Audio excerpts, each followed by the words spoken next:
Hello? Hey, I hear you. Can you hear me? Heck yeah. Only took All right, what, cool. hour? 30 minutes. That's cool, man. I knew this shit was gonna be annoying as fuck. Yeah. Hi. All right. So, are we streaming? Or are we just talking? Yeah, we're streaming. It's on Rumble right now. You on Rumble? Go to Mock Down and go on Rumble. Yeah.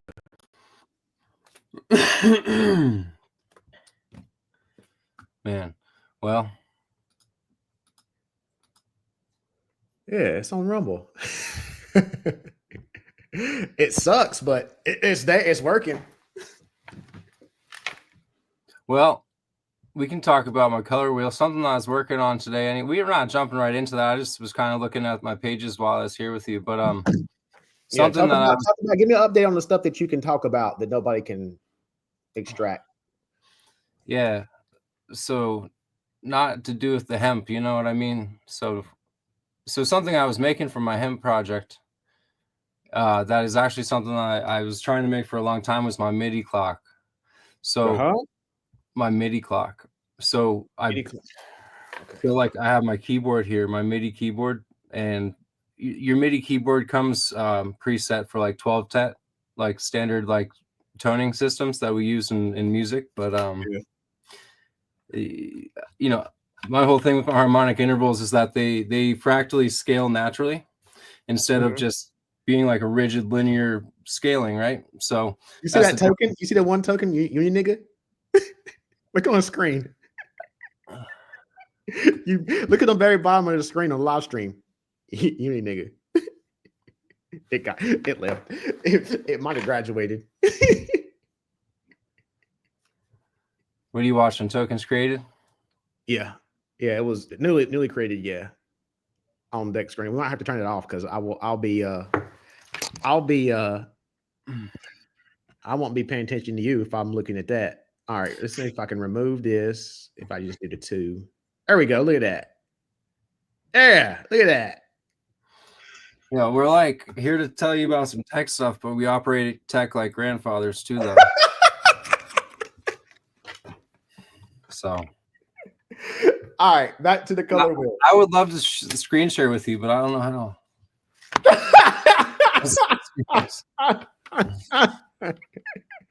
All right. No. Okay, hold a minute.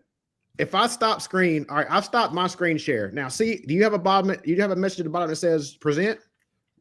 So, yeah. Yeah, hit present and you can see it. You can do it. I don't use StreamYard either, so this is an experiment for everybody.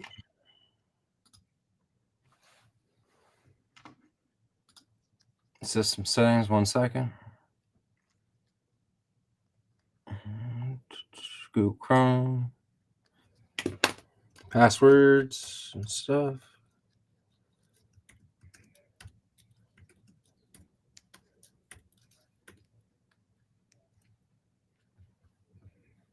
Wow. Ooh, I gotta quit and reopen for this shit. Maybe I'll do it later.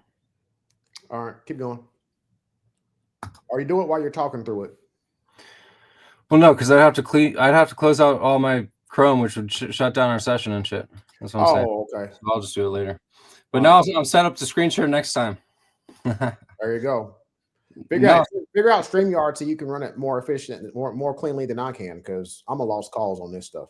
For sure. So no, but today I built a MIDI clock pulsator. So instead of using the 12-tet, what I can do is use like harmonic scales. So in 8 beats, what I'm doing is I'm going. I forget all the numbers, but obviously one of the numbers is phi, which is 1.618, right? So instead of just like jumping rigid fractions, I'm jumping harmonic intervals through 8 beats. So it's a whole new way of doing scales and everything. So I have the clock now. So I have the basis of everything I need to do. What's the clock? Explain the clock. So the clock is a beat every 500 milliseconds. It's like a metronome type thing. Exactly. It's setting the rhythm of all the systems of your DAW, of your digital audio workstation. So my DAW, my digital audio workstation. How is that going to work from a tech perspective? Well, I guess everything is tech in a way. Because I mean, metronomes is text, so it's like you're just kind of are you kind of transitioning like a metronome type? Because I can relate to metronome. I know it's not a metronome. I can relate to a metronome. I might have mumbled. I was saying tet, not tech. So like TET. I understand I understand that, but I'm saying, are you taking the things that musicians use to make music and converting it over to like Web3 and cryptography? Is that what you're trying to do? Sure. I mean, like I'm at the base level. Right? I'm at the ground level right now, though, right? Like this actually, like, I mean, I would argue that we should have done what I'm doing before we built computers, right?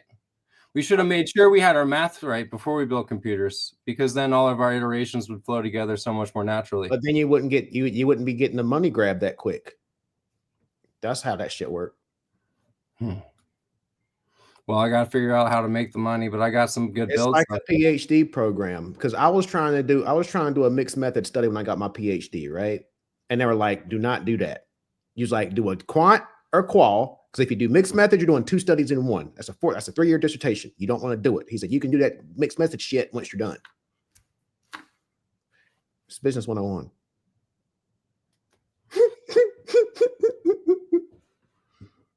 So I don't know how I'm going to bridge the blockchain that quickly.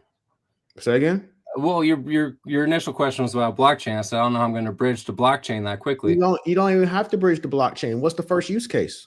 Like, forget blockchain. What's the first use case? Well, I'm not AI would be easier than blockchain right now.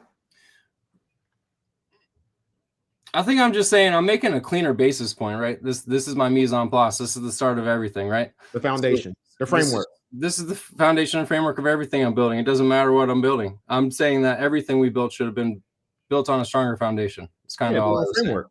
Saying. Yeah, exactly. like anything in life, anything in the world, anything in existence. There has to be a framework to build upon. You know what I'm saying? But I guess the first thing though is going to be translation. I guess that is kind of my first product that I'll be shipping is translation, right? Because that's what the color wheel is doing. We're translating harmonic frequencies from the audible range, and we're translating those all the way up to the visible range, right? So through like logarithmic scaling, just logarithmic scaling, not like straight up logarithmic scaling. I followed about 42 octaves. I actually had to trace it down, right? So I started in the known visible spectrums that we have for our different colors. And then using the octave structure, I logarithmically tracked 42 octaves back all the way across our visible spectrum, all the way down to our audible spectrum. So what I'm doing there is associating sound to color now, because now I can associate the way that scales using phi-based scaling. Now that I've crossed that 42 octave gap between sound and light, now I'm using phi-based scaling, which allows me to figure out what the colors are within an octave and how to scale within an octave. So people have always tried to have like light shows with music and stuff, but they've all been arbitrary. They've been kind of a best guess. Yeah, expand on that light show stuff, because that was we talked about that 2 weeks ago, and that's very interesting. Right. Because that's the first use case, because you're going to get people to buy that stuff, especially like artists like, what is that, emo stuff, the ones that have the light shows and stuff. Like those people, is it called emo? I don't even know what it was called. House music? EDM? You keep asking me all these marketing questions, like who's going to want to buy it first? Because it can be used for healing purposes, it can be used for light shows. I mean, you're an AI guy. I mean, it could be used for AI. You gotta have an audience to make money, so it's like you gotta have these conversations now. You know what I'm talking about? I do. I'm super thirsty. I'm sitting here looking for something to drink, running around in circles.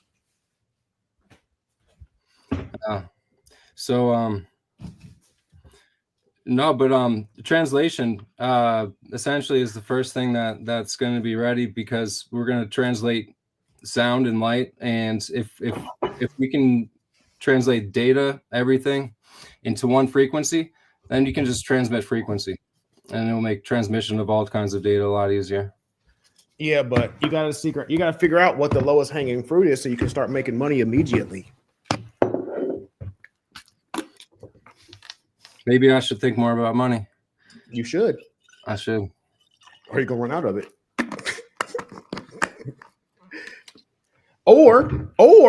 Or you wait 2 months, right? Issue it, write a grant to a Metis and just get grant money. Could do that.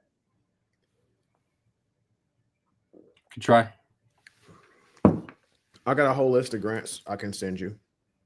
I'll take a look. I sent 2 to Solana. They were pretty solid. So, because I already got money from Solana. So how's that work? Because I mean, I've heard about government grants in the past, right? But now these would be grants. These would be grants to a company. These are grants from the foundation. These are from a blockchain foundation. Now, the way, like for example, Polkadot, you have to bond like $500, like $500 in DOT, right, to issue a proposal. Now, because you've done that, they actually work with you to make sure you get the grant. Because if they don't, there's certain amount of grant money that's allocated every tranche. I forgot whether it's a month or a quarter or something. It's a time period. If that money doesn't get used for grants, it gets burned. That was the old model. They got Jam coming out now, so I don't know if it's the same. But back whenever I used to get my grants from Polkadot and the Web3 Foundation, if you don't use it, you lose it. Like literally, they burn it. Right? It's deflationary, but it didn't help. Still didn't help the price. But so you just have to align with the goals of the person you're getting the. Yeah, and they give you the what is it? What they want to see in the protocol. They tell you exactly what they want. Because I only do the ones that are research, because I can blast out research quick and easy. So I just do the research stuff. I don't do the building stuff. It takes a long time. So I might. So I'm rewriting. So I published an article for the Stellar Development Foundation last year, but I'm gonna turn it into a book. And then that book. So I just started the book today. So the book is actually the book has Stellar code in it. It has AI code in it. The book is actually laying out what my proposal is going to be.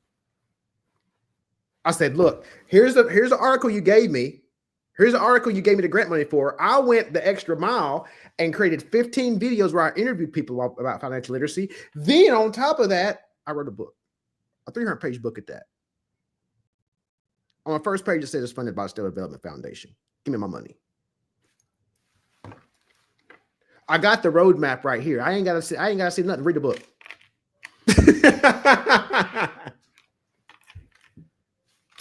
So I'm sure I can make some research contributions, but I have a lot of build contributions, and those were my first. Yeah, focus on the building stuff, because you're not gonna get that much. You might get 20,000. You might get 30,000 for research.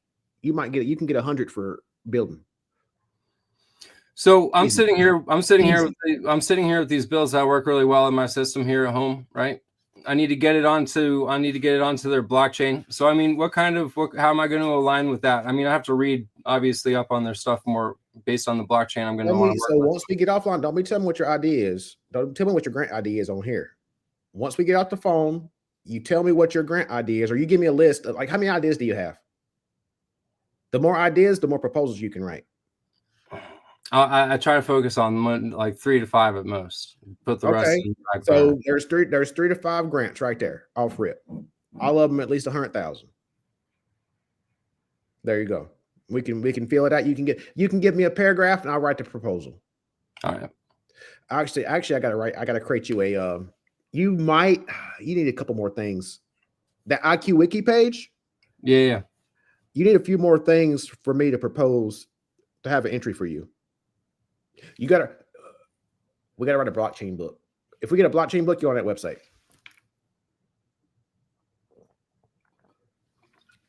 Oh, what constitutes a blockchain book? Write about C14 without giving sauce. That's all you gotta do. I got that one done. That's all you gotta do. Because the harmonic book, that's more science. That's not Web3. You know what I'm saying? I mean, there's Web3 aspects in it, but that can be argued. If you write a book on C14, nobody can argue that. It's straight blockchain. For sure. I think it's all kind of silly, because I could go into it is. No, it's not silly. I'm just telling you, I could take the same methodology almost into a laboratory and into the blockchain and do the same methodology, and it would work.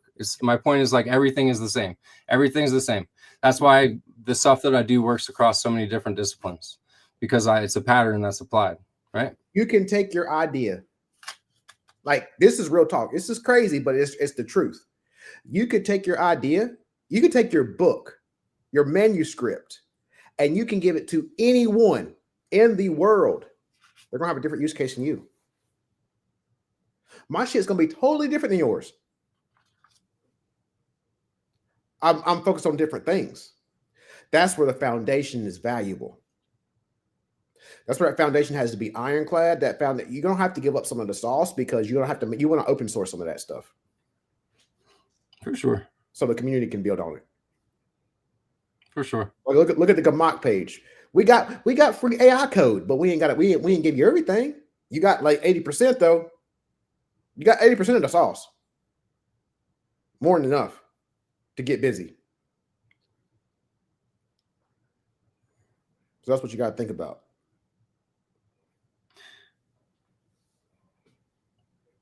That last book I sent you though, man, that one has all the smart contracts in it and stuff. That is the C14 book.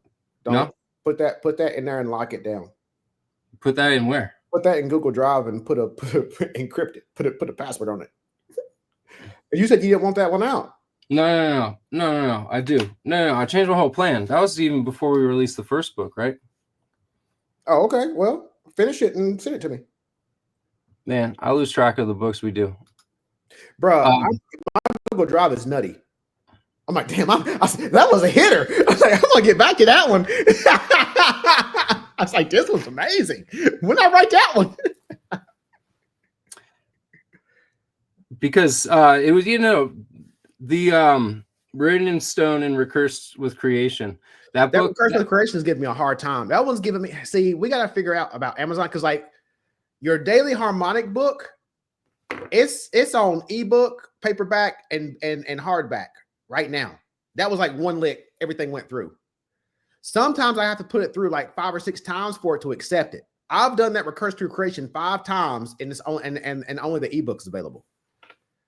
I don't know what it is. I don't know if it's the emojis. I don't know if it's the lines. Something keeps kicking it out. I got to figure it out. I've been working on that one for a week. I mean, at least the ebook's there, but that doesn't give me anything in terms of like SEO. So I hear you. No, actually, that's the book I was trying to think of. The Color Wheel.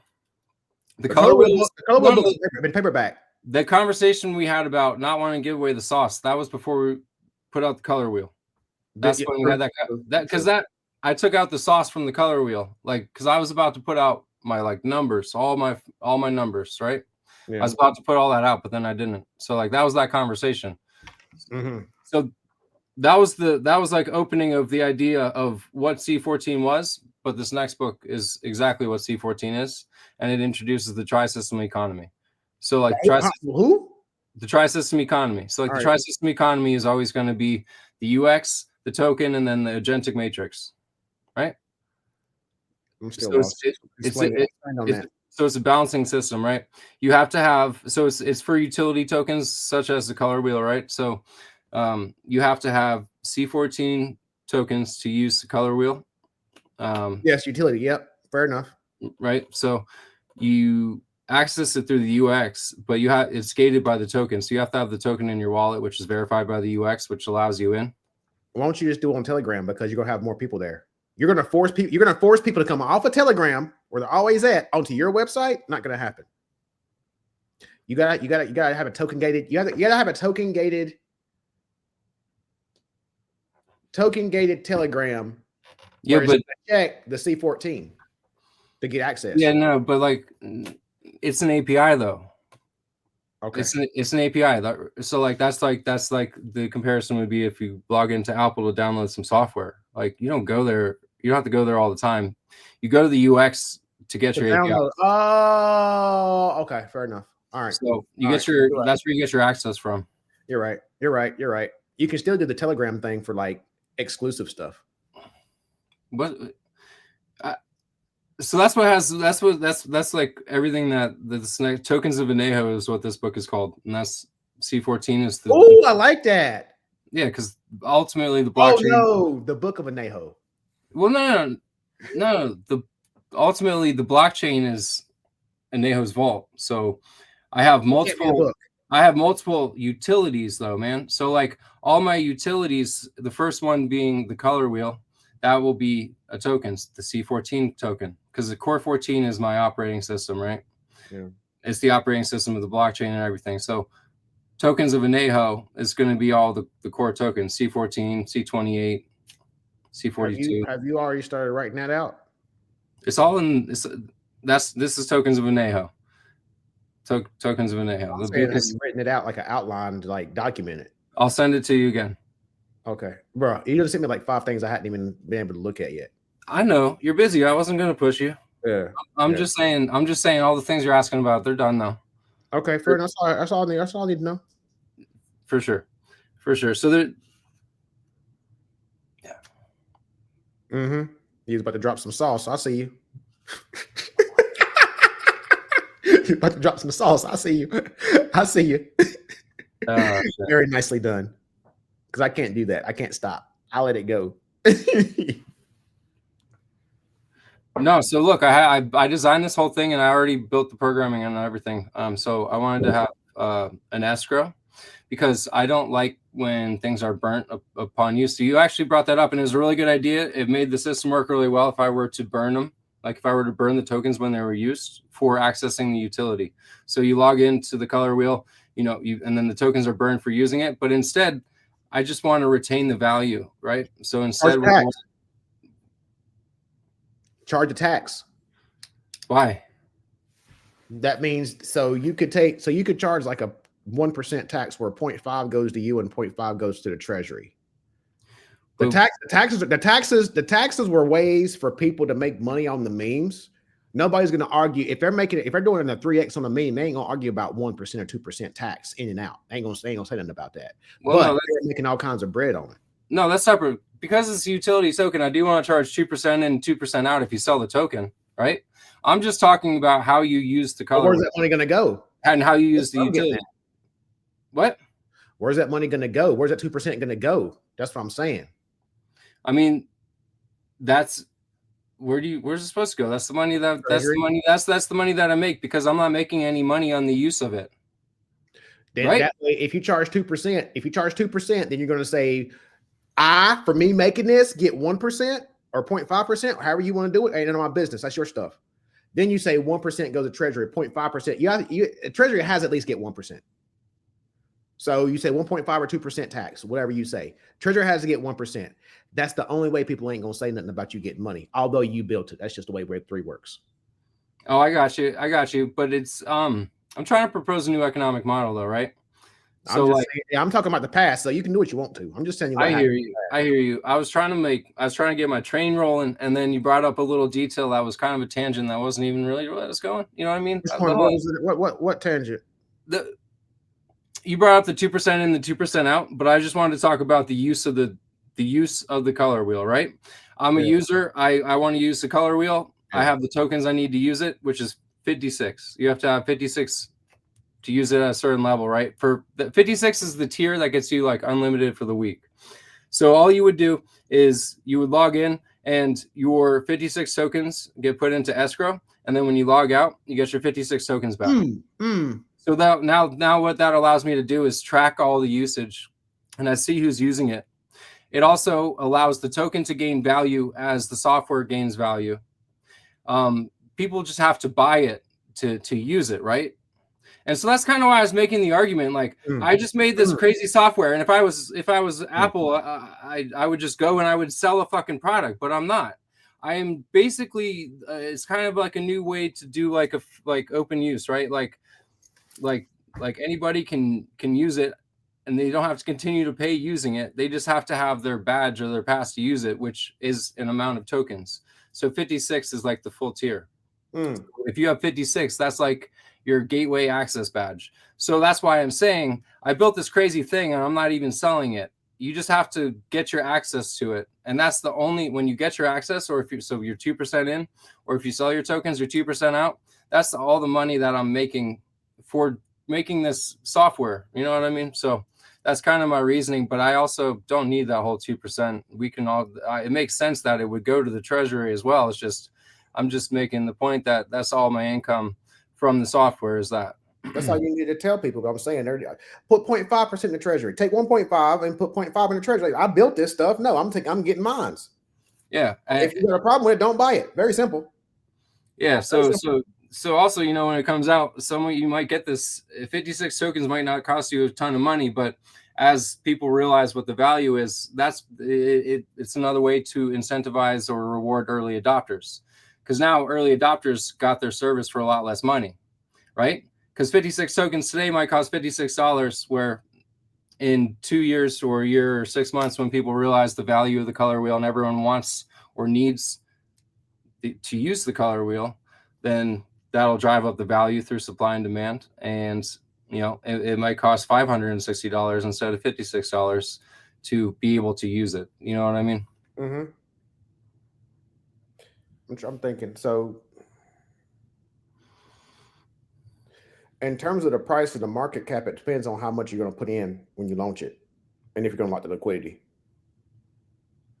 These are things I'm not going to pretend to understand. Like I told you, man, I got a finance background and I got a lot of things I'm figuring out. Building. Oh, yeah, when I break it down, because you have a finance background, it's going to click with you. You know what I'm saying? Well, no, exactly.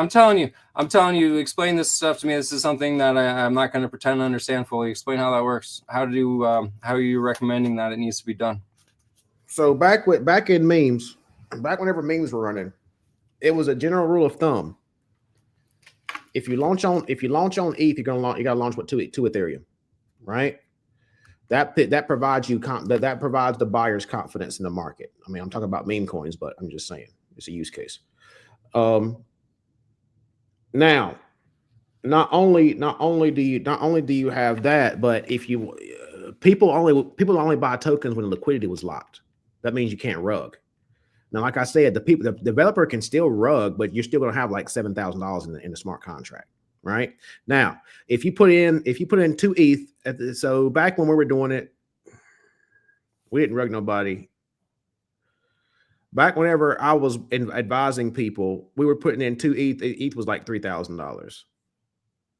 So the developer starting out with 6,000. So as soon as that token gets launched, it's got a crazy market cap as soon as it gets launched. That's how Trump's token had such a big market cap when it launched, because they had hundreds of thousands of dollars to put in the liquidity pool.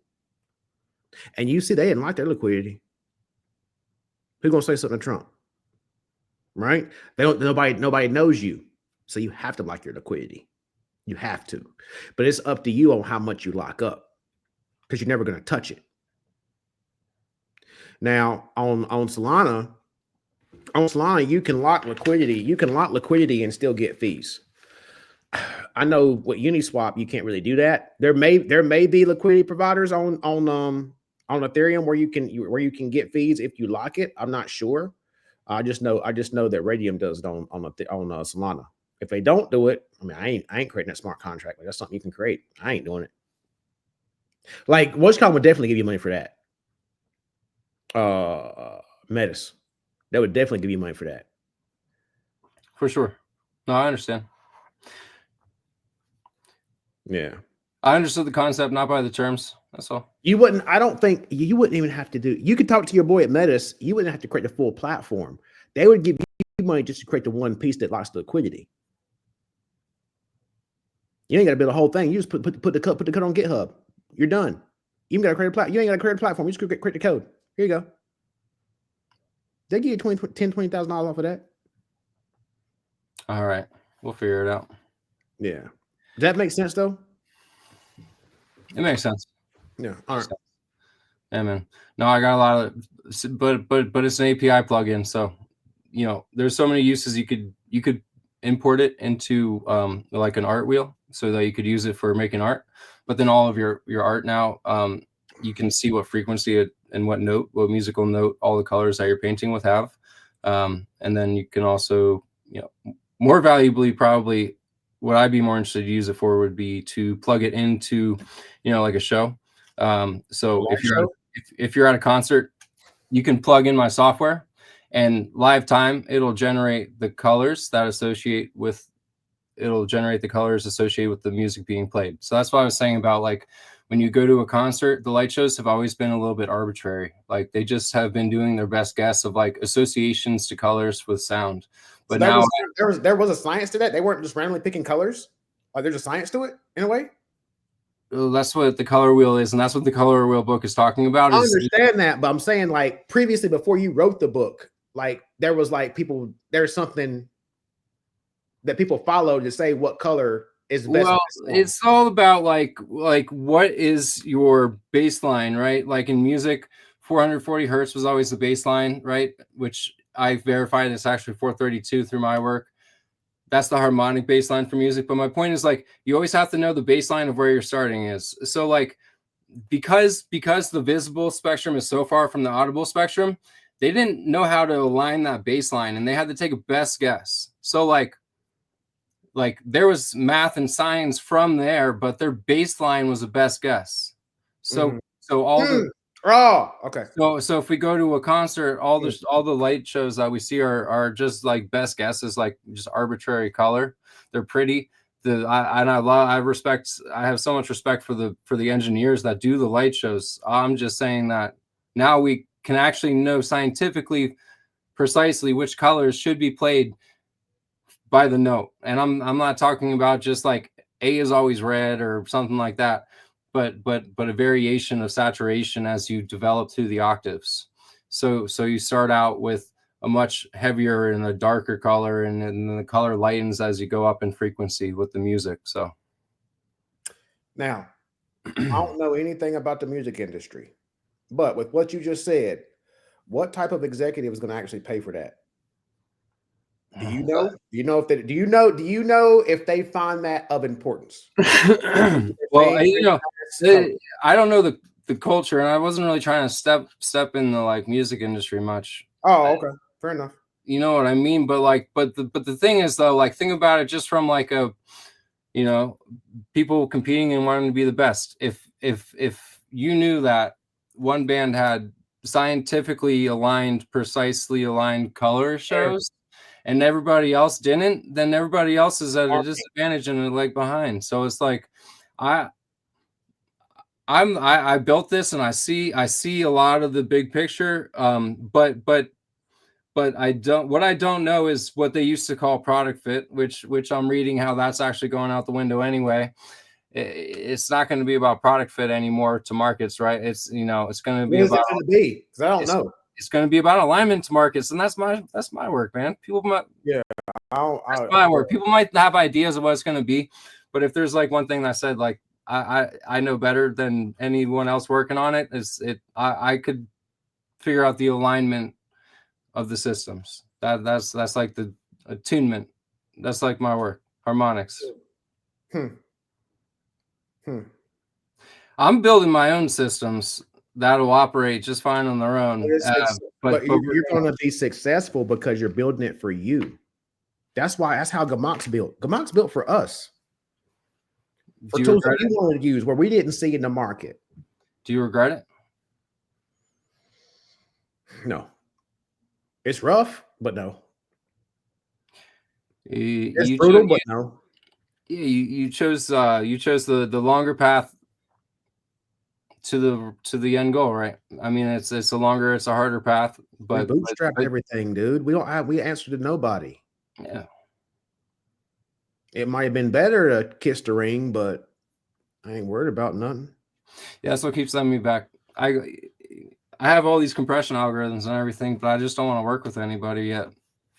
You can't. It's especially in your space. You one of the few people I really talk to, because everybody, whenever the market's pumping, they're gonna be blowing your phone up when the market's pumping. They're gonna be blowing you up. Well, that's why I'm building the platform, man. That's if people want to work with my shit, they can build on my platform, and I'm gonna make it really easy to do it. And that's all. And that's the importance of the DAOs. I just did a space this morning with student loans. They're a sub DAO of Gamok. Because we got the tech, they got the community. That's what Web3 is about. You say we're doing this whenever the market is garbage. What do you think is going to happen whenever it's bully? You know what I'm saying? Better than people sitting around doing nothing. This cycle, all these cycles. People say the cycles don't rhyme, and whatever that dumb comment is. Cycles are the same. Cycles are the same, just different narratives. They're the same. For sure. They say that crap for marketing purposes. Yeah. You know, we were going to talk about the structure of the show and stuff tonight, but I think that really that was kind of the initial point of the show, is just to work through our most current ideas, what we're working on anyway. You know, I think that what we'll do though is review the tapes, and we'll be like, we got to cut out some of this garbage, or tune up some of this, edit out some of that, and do better at this next time. But I think we can just recursively improve on this improvisational structure. Well, that's what you have to do anyway. Who? That's what we have to do anyway. We didn't know what the hell was going to happen. You know what I'm saying? So, and that's the one thing. That's why I like the Gamot groups, because like 5 of us show up, but we're talking about tech. Like we're talking about some deep stuff, like stuff we're developing. Like we're like working while we're on the X space. So it's like, even if it's just for us, it's for us. We're reviewing the information. If when we're on the phone, how many things do you think we forget? We forget, because I don't write anything down. If we have this, we just reflect back on it. You know what I'm saying? We just got to streamline this whole StreamYard thing. Like we could be on the phone and say, hey, let's hop on this so we can record it. Boom, done. For sure. I was wondering if I could just build my own. Not yet. I got some other things to work on. Build my own streaming service. Bro, that's going to take a lot of money, a lot of time. Why? These things are... StreamYard's been out for what, 10 years. I'm still having problems with it. That's because OBS is garbage. It's been out for 10 years. Them things, that stuff is rough. That streaming service is rough. I mean, that's you like won't be able to touch this stuff. I'll tell you that much. It's an internal asset. I'm not trying to take over the market. It's just an internal asset. That's fine, but it's taken away from this. It's up to you on what your priority is. I can't tell you what your priority is. No, I got my priorities. Yeah. I got StreamYard stuff. When I got started, man, I just talked about everything, and I had to throw everything out in the wind because I didn't know where to start. But as I get further along, I have to start saying less because I get more focused. I know what I'm working on. So, but that's what this podcast channel, whatever you want to call it, is for. If we're on the phone talking for hours, we're not going to get anywhere because we're going to forget half of it. You know what I'm saying? Oh, I hear you. I know why we're doing this. I'm just saying that we can probably talk about our priorities and stuff. But right now I can't talk about my first priority. That's all I was saying. Okay, that's all good. You should come visit, man. Next topic. You can build it with me. Next topic. Hey, man. No, but seriously, it doesn't have to be weekends. It doesn't have to be weekends. It can be it can be a day during the week. Just come over, man. Yeah, I'm just super busy. I mean, when I got time, I'll holler at you. What are you busy with? Let me help you with one of your projects. You come help me with this one. I'm working on this SEO stuff.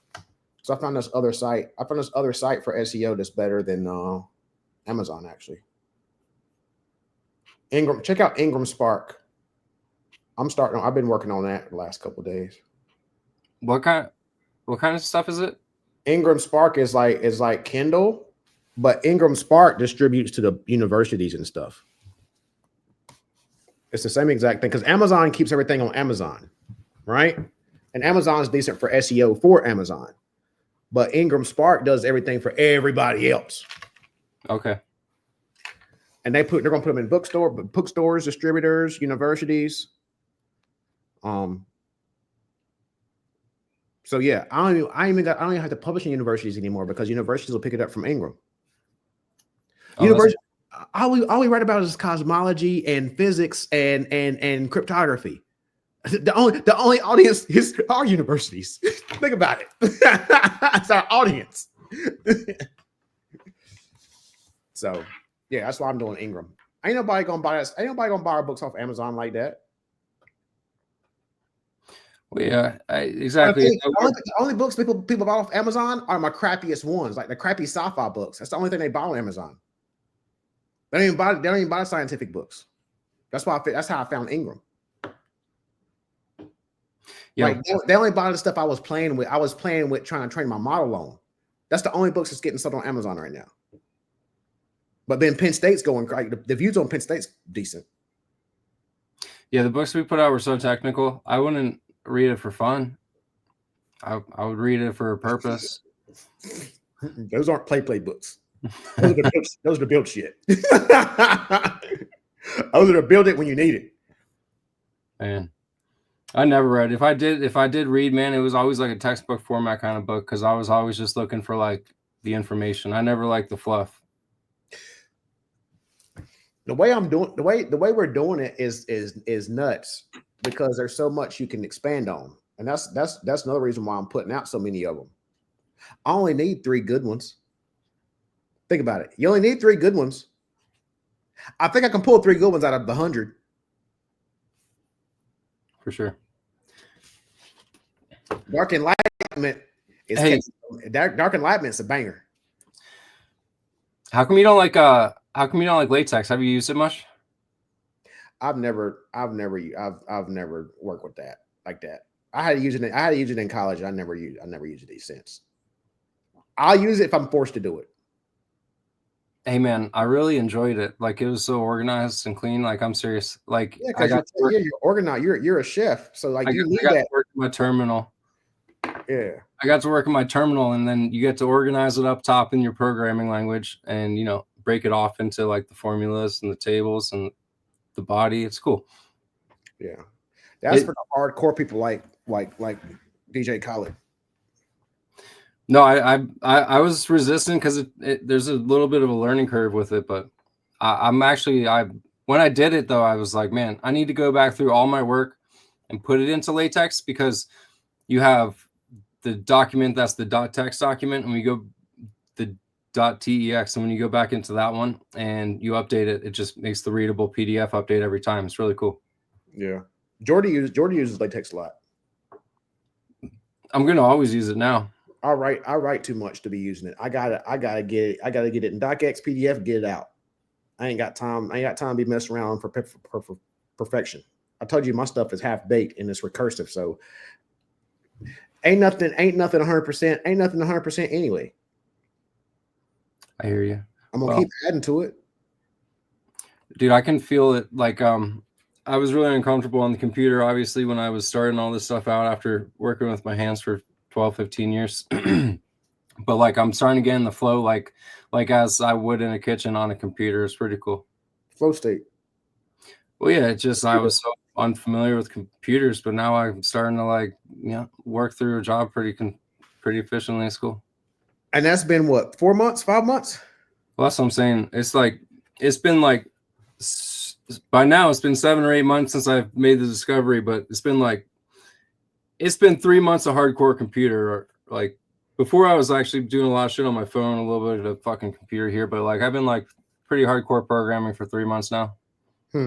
Interesting. From scratch, huh?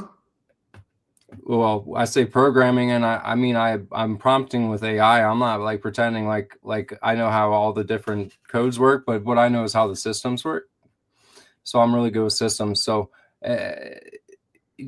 you got to know what's going on to an extent when you're programming with AI, right? Because the AI doesn't have a memory long enough. Like, if you don't remember that, you organized your style files over here under this, and you organize this over here under this, and you don't remember a lot of the basics of like, nano to pull this open and edit this. Like, you got to know, if you don't know that, you're not going to get anywhere. So it's like, I don't know the nitty gritty. This little bar is going to do this little thing, right? But I know how all the things are talking to each other, and now I'm able to launch my own like instances to run programming and to run websites off my instances. So it's like, for me, it was learning about the landscape and the ecosystem of how all the things work together, and just how to get through things, and to navigate around the system, the terminal, and everything. So.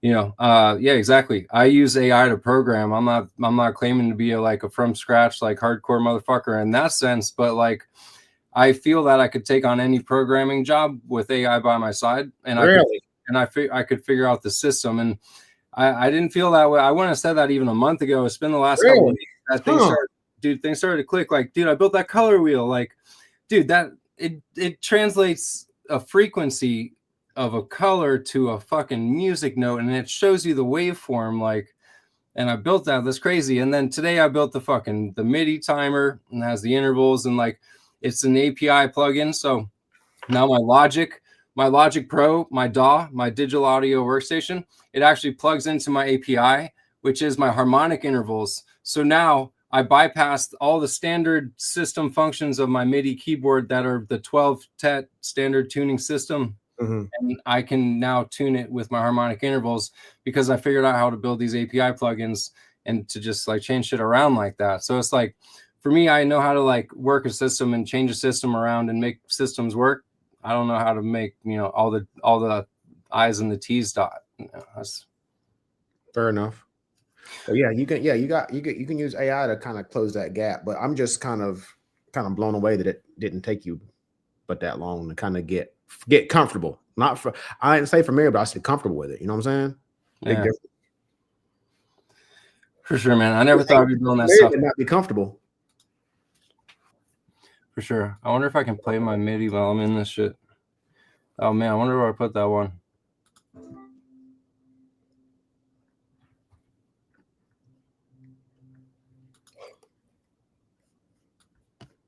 I'm in my DAW. This is a sound that I made today. Oh, my speaker's on too.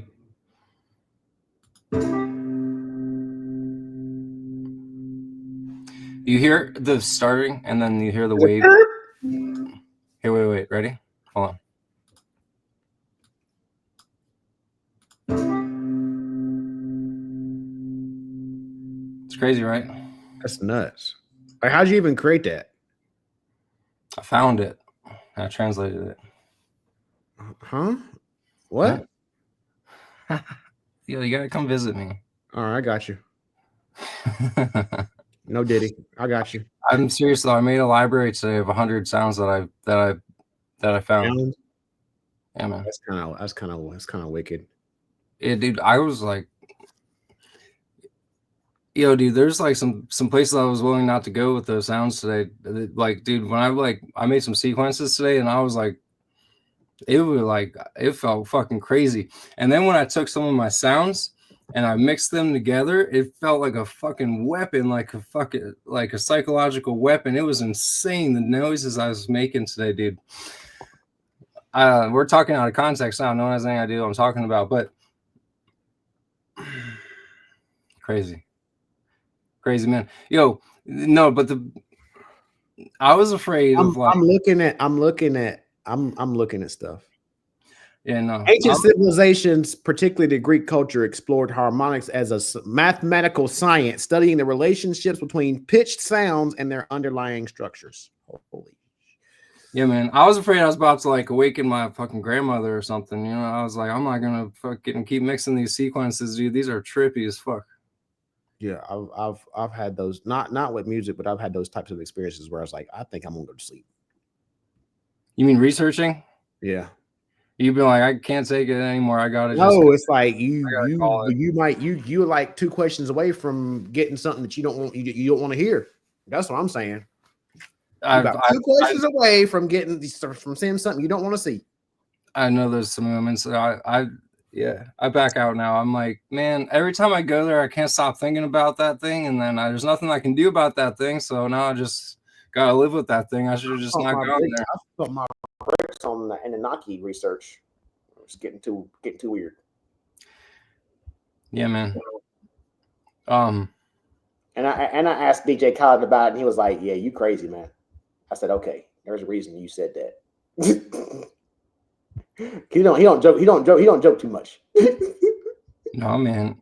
He takes his work very seriously. And yeah, exactly. That's what I'm saying. So whenever you said I'm crazy, but dealing with Anunnaki, I'm like, okay, I'm just gonna chill and watch my little YouTube videos here and there. I ain't digging any deeper because that one's getting pretty nutty. Yeah, man. It's like that's why the stuff under the pyramids, accurate.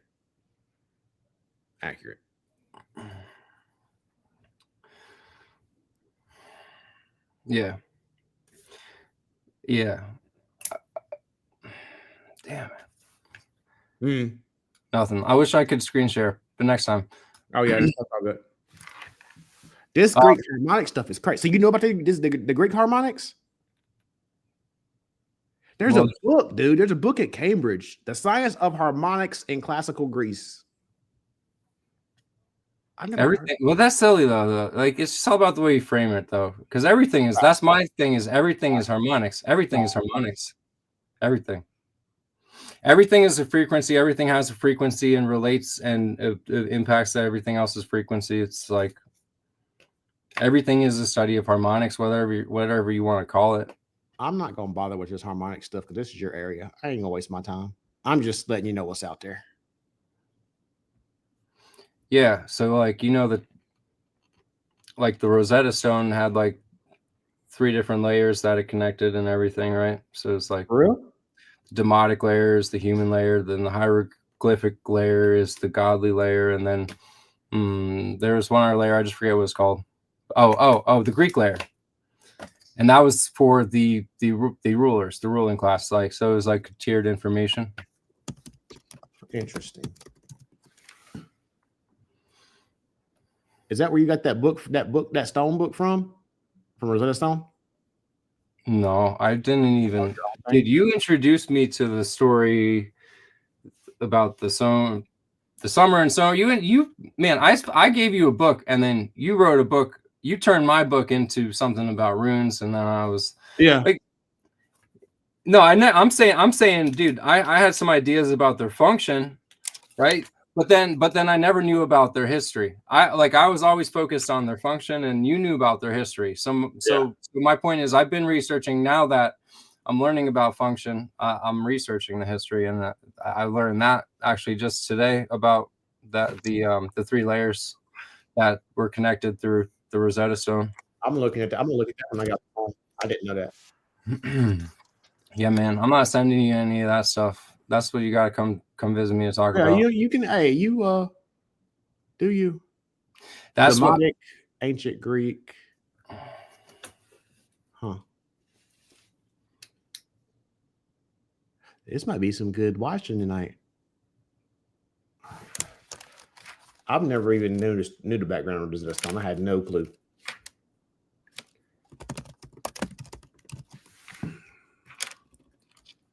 Where'd you find it? Do you know about Plimpton 322? Who? Plimpton 322. What is that? That's like the stone of Babylon.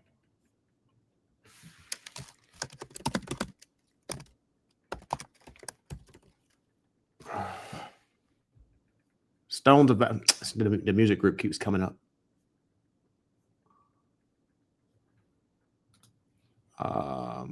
Well, if Plimpton, Plimp, Plimpton, Plimpton 322. Plimpton 322. 322, yeah. Plimpton 322 and Old Babylonian trigonometry. Yeah. Old Babylonian mathematics. Oh, snap. I figured that one out. Huh?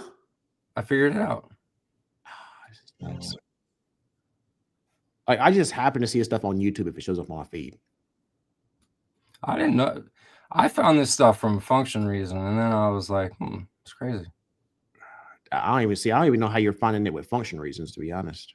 I can't tell you my ways. Yeah. Not yet. It's all good. You can have that. You just keep giving me these topics. I'll take care of it after that. Where the fuck's my sequence?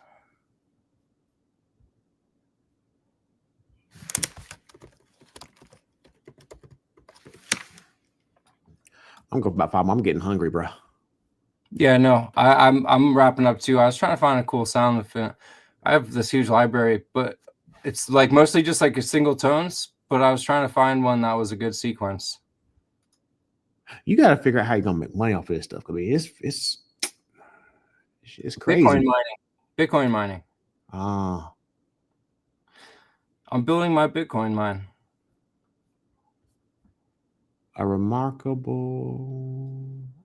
The first trig table. This is interesting. Can you hear? Yeah, it sounds like a phone vibrating.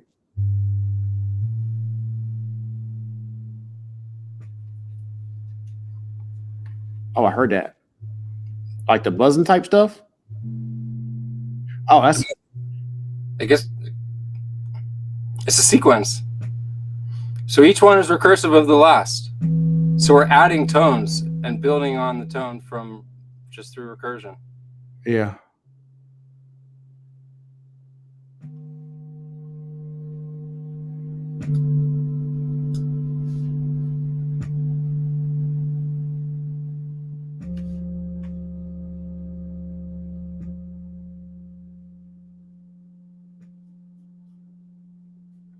Interesting.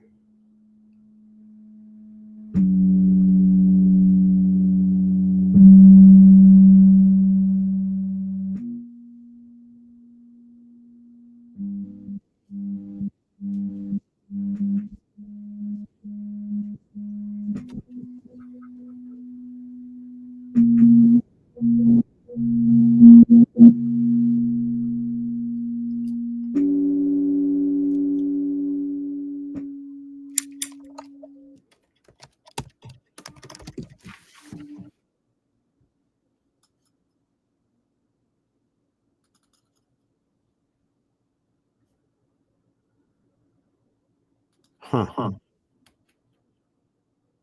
History.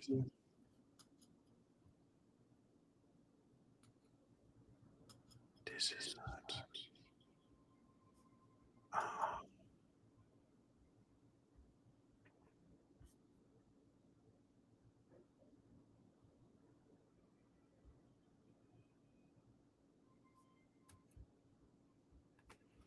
All right, man. I'm about to put this up. Which one are you looking at? You're looking at Plimpton? Yeah, I'm creating a playlist for Plimpton, and then I seen there's a National Geographic 18 minutes Old Babylon mathematics in Plimpton 322 trigonometry in ancient Mesopotamia and Egypt. See, Mesopotamia is where they claim the Anunnaki was at initially. They're all over the world. What is it? What is the fable? The epic, the whatever the word is, that they were all over the world, but everything started in Mesopotamia. Everything you see in terms of like research and glyphs and things like that, everything starts in Mesopotamia.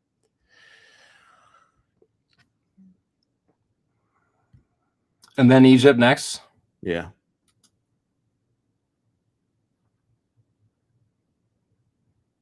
Yeah. And like I said, what's comes all into that. Khalid and Bassam. They know the truth. I wonder if he read my paper. Does he work on the weekends? Yeah, he does. He might have. Give him a few days and ping him. I wasn't gonna bother him for a minute. Yeah, ping him on Wednesday. You know, talk about making money. If I get that shit published, that shit's crazy shit, man. That's what I'm saying. You have to get the idea and content out there. You can't be thinking about the money with the books. The money is the books are not for money. The books for SEO. Well, no, I mean publishing that's not money, no, but like the patents behind that though.